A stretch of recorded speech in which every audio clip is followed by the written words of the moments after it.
இப்படி சொல்லுங்க. அம்மா அம்மா உங்களதும் அம்மா அம்மா வருஷத்தை நல்லா சிறப்பாக குழந்தைகளோட வந்திருக்கீங்க. நல்லா செய்வாங்க. ரொம்ப சந்தோஷமா இருக்கு. அவ்வளோ மாதிரி சக்தி வாய்ந்த தெய்வம் எங்கேயுமே இல்லை. எங்கள் ஊர் வட்டமலை அம்மன்னா அவ்வளோ ஒரு ஃபேமஸ்.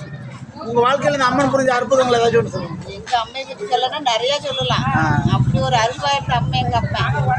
ஆமா காட்டு வருவா கூட்ட பொருள் கொடுக்குற அம்மை எங்க அம்மை. ஆமா பாப்பா அந்த அம்மா பாட்டியோட வந்து சிறப்பாக கொண்டாடுறீங்க. எப்படி இருக்கு? காலேஜெல்லாம் லீவ் போட்டு அல்ல வரது ஜாலியாக இருக்குங்களா? இப்போ இரவு என்னென்ன சப்பரத்துக்கு போய் என்னென்ன நிகழ்ச்சியெல்லாம் இருக்குமா? நைட்டு இரவு என்னென்ன சிறப்பு? நீங்களே கோலாட்டம்லாம் ஆடுவாங்க. கும்மி அடிப்போம், கோலாட்டம் இருக்கு, கரகாட்டம் இருக்குது, முளை எடுத்து அலசுவோம், நிறைய விசேஷங்கள் இருக்கு.